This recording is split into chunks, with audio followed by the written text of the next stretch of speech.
My name is Margaret Hale, and I was 56 years old when I realized that silence can be sharper than any scream. People think the trail announces itself loudly. It doesn't. It whispers, it smiles, it sits across from you at dinner and asks you to pass the salt.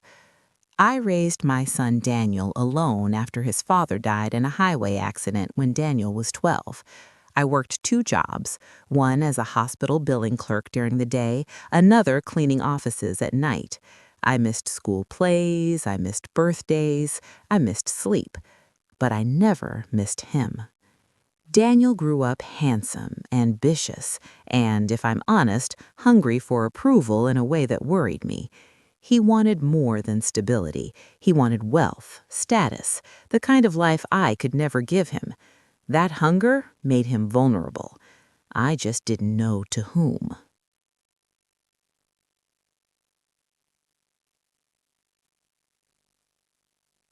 When Daniel told me he was engaged to Clara Whitmore, everyone said he'd married up. Clara was elegant, soft-spoken, always dressed like she'd stepped out of a lifestyle magazine. Her family owned property, investments, and, most importantly, a trust fund controlled by her maternal grandfather, Edgar Whitmore. People congratulated me like I'd won something. I smiled and said thank you, but from the very first dinner, something felt off. Not between Daniel and Clara, between Daniel and Clara's mother, Vivian Whitmore. Vivian was magnetic, late 40s, carefully aged, the kind of woman who touched your arm when she laughed and held eye contact just a second too long. She dressed young, spoke softly, and always positioned herself near Daniel. I noticed the way she laughed at his jokes harder than anyone else, the way she defended him when he wasn't being criticized, the way she watched him when she thought no one else was looking, and the way he changed around her. Daniel, my son, became quieter when Vivian entered a room, more eager, more deferential. He straightened his posture, adjusted his tie, smiled like a boy trying to impress a teacher. I told myself I was imagining it. That's what mothers do when the truth feels too ugly to hold.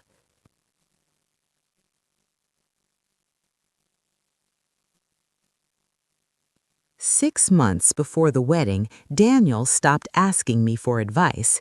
He used to call me for everything: job decisions, apartment leases, even what tie to wear to interviews.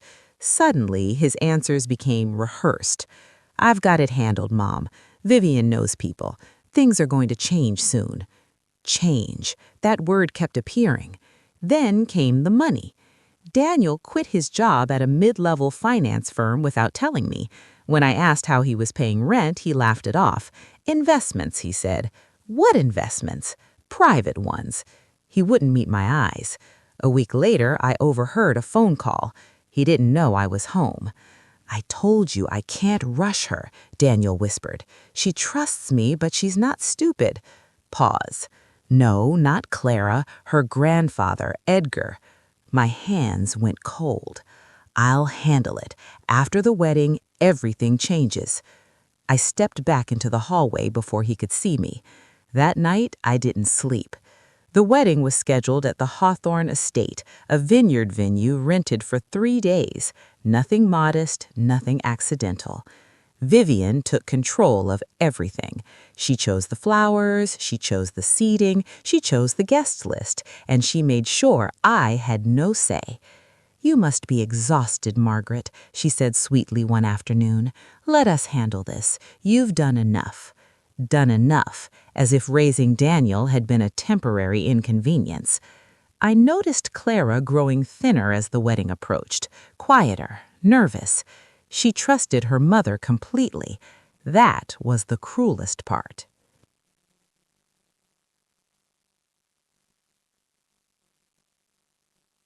3 weeks before the wedding, I received an envelope in the mail. No return address. Inside were photographs. Not blurry, not distant, clear. Daniel and Vivian in a hotel lobby, Daniel's hand on her lower back, Vivian adjusting his tie, Daniel kissing her neck in an elevator reflection. Then the worst one.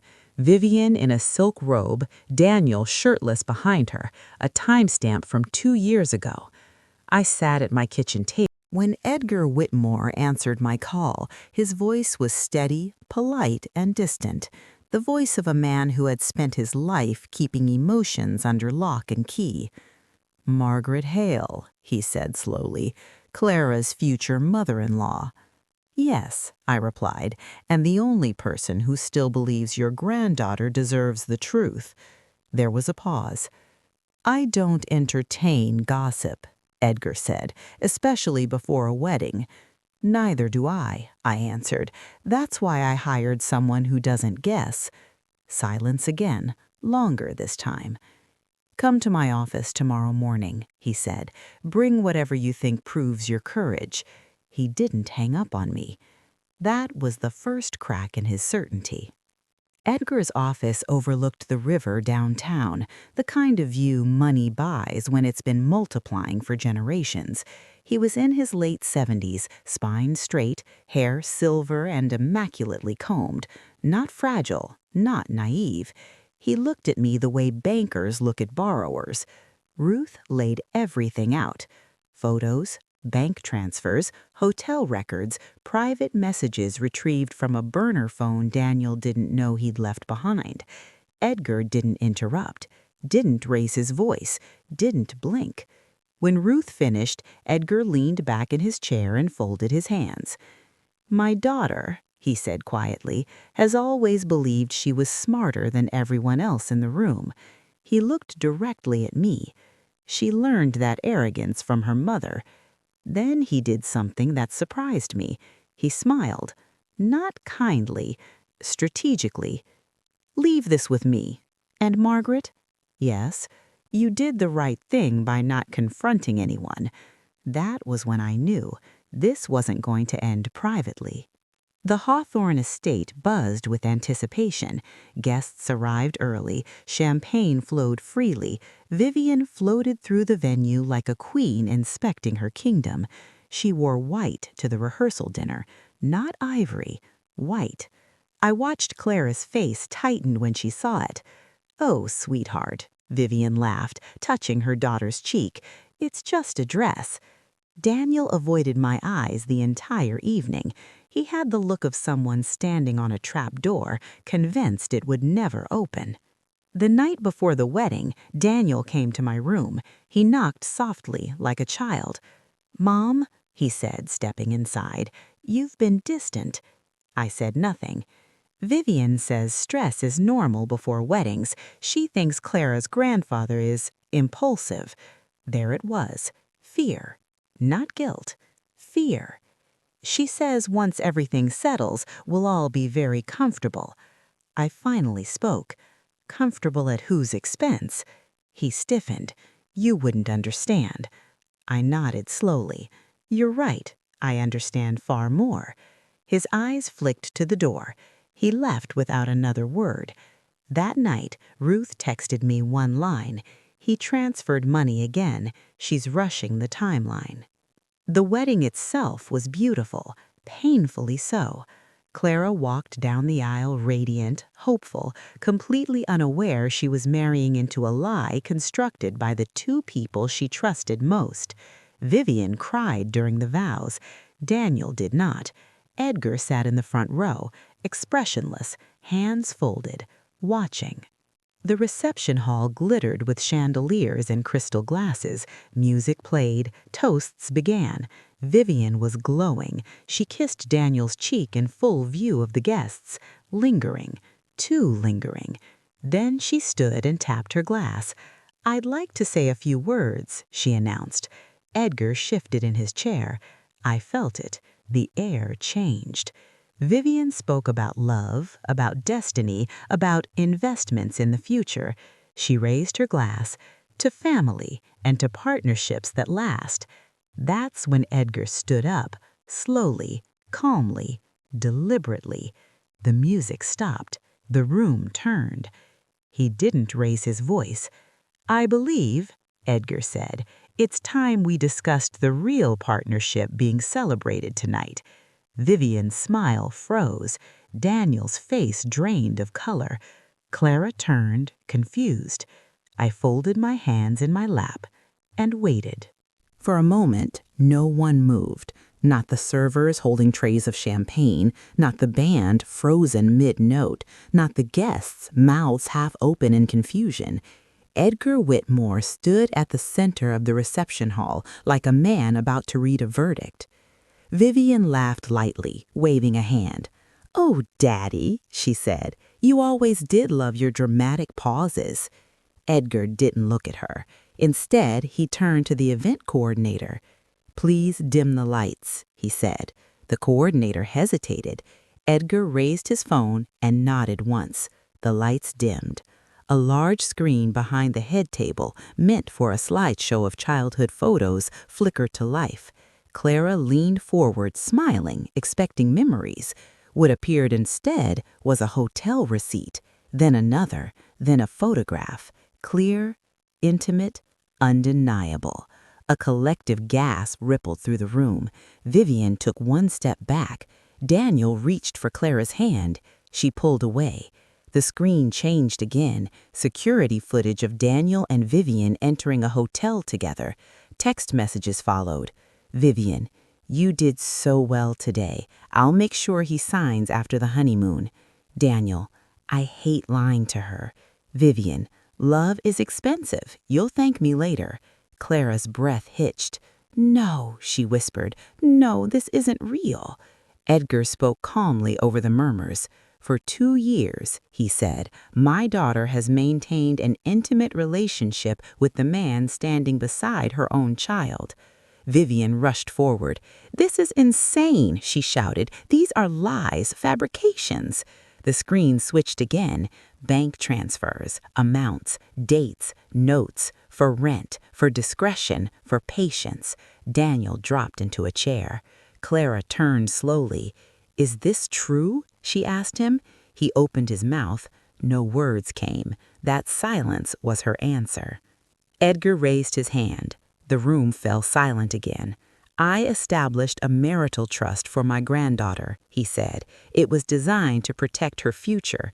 He looked directly at Daniel. "And to protect it from men like you." He tapped his phone. "As of 10 minutes ago, the trust has been frozen." A murmur swept the room. "Any access, any expectation of inheritance, any benefit tied to this marriage has been legally suspended pending investigation." Vivian screamed, "You can't do this!" Edgar finally looked at her. "I can, and I have." Clara stepped away from the head table. Her hands were shaking. She looked at her mother, at her husband, at the guests, then at me. I met her eyes and nodded once. She walked to Edgar. "Is it annulled?" she asked quietly. "Yes, if you want it to be." She turned back to Daniel. "This was never a marriage. It was a transaction." She removed her ring and placed it on the table. Then she walked out. No tears, no collapse, just dignity. Security escorted Vivian from the room as she screamed threats and accusations. Daniel tried to follow Clara. Edgar blocked him. "You will not," he said. Daniel sank to his knees. "I didn't think it would go this far," he sobbed. Edgar leaned down. "It always does." Police officers entered the hall, quietly, professionally. They approached Vivian at the entrance. Fraud, conspiracy, financial manipulation. She was led away in handcuffs. The guests stood in stunned silence. The band packed up without playing another note. I left early. I didn't stay to watch Daniel cry. I didn't need closure. I had truth. 2 days later, Daniel called me. "I have nothing," he said. "No job, no money, no future." I listened. Then I said, "You chose this." And I hung up. The morning after the wedding that wasn't, the Hawthorne estate looked like the aftermath of a storm. Wilted flowers, half-packed gift cables, champagne flutes abandoned on white linen like evidence no one wanted to catalog. By noon, lawyers had already arrived. Not wedding planners, not mediators, lawyers. Edgar moved fast. By sunset, the marriage had been legally annulled on grounds of fraud, coercion, and concealed relationships. The paperwork was airtight. Edgar had prepared for this long before he stood up at the reception. Clara never had to see Daniel again. That was intentional. She deserves distance, Edgar told his attorney, and silence. Daniel tried to contest it. He couldn't afford to. Vivian was released on bail 3 days later. She didn't come home. Her accounts were frozen, her credit cards declined, her reputation, carefully cultivated for decades, collapsed overnight. The investigation uncovered more. She had used shell accounts to move money, forged emails in Edgar's name, pressured Daniel into signing documents he didn't understand. When questioned, Daniel cooperated immediately, not out of conscience, out of fear. His testimony sealed Vivian's fate. Fraud, abuse of fiduciary duty, conspiracy. Each charge carried weight. Each one chipped away at the woman who once believed she was untouchable. Daniel moved into a motel on the edge of town. No car, no savings, no contacts willing to return his calls. The investors Vivian had introduced him to vanished. His former employer declined to rehire him. Word travels fast in certain circles. He tried calling me again. I didn't answer. I wasn't punishing him. I was protecting myself. Clara disappeared for a while. She took a leave from work, changed her number, left town with her grandfather. When she returned months later, she looked different, stronger, quieter. She sent me a letter. Not long, not dramatic, just one sentence. Thank you for choosing truth when it cost you a son. I framed it. Vivian's trial lasted 4 weeks. Daniel testified on day 3. He never looked at her. She never forgave him. When the verdict came back, guilty on all major counts, Vivian didn't cry. She stared straight ahead. The judge sentenced her to prison time and ordered restitution. It wasn't vengeance, it was balance. People asked me how I felt, if I regretted it, if I missed my son. I told them the truth. I miss who I thought he was. That night I sat alone at my kitchen table, the same table where I'd first opened that envelope. I realized something then. Silence isn't weakness. It's preparation. Time doesn't heal everything. Sometimes it reveals what was always broken. 3 years passed, not quickly, not cleanly, but completely. Daniel found my address through an old utility record. I recognized him immediately when I opened the door, not because he looked the same, because he didn't. His shoulders were slumped, his hair thinning. The confidence, the entitlement was gone. "Mom," he said, "I just want to talk." I stepped outside and closed the door behind me. We sat on the porch like strangers. "I lost everything," he said. "I know I don't deserve forgiveness." I didn't interrupt. "I was weak," he continued. "She made me feel important." I looked at him then. "You were never weak," I said. "You were willing." That truth landed harder than anger ever could. He left without asking to come inside. That mattered. Prison aged Vivian quickly. The charisma didn't work there. Neither did charm. Her appeals failed. Her sentence stood. The woman who once controlled rooms now stood in line. No audience, no power, just time. Clara remarried 2 years later. Not a lavish affair, a quiet ceremony by the sea. She invited me. I sat in the front row. She smiled when she saw me. Later she whispered, "You saved me from becoming her." I didn't need anything else. I sold my house, moved somewhere smaller, quieter. I garden now. I read. I sleep without waking up afraid. Sometimes I think about the woman I was before the envelope. Sometimes I'm grateful she didn't look away. Betrayal doesn't end with confrontation. It ends with consequences. And love, real love, sometimes means destroying the lie before it destroys someone else. If you're listening to this and wondering what you would do, ask yourself one question. Would you rather protect the truth or the person who lied to you? Because silence isn't weakness. It's the moment before justice speaks.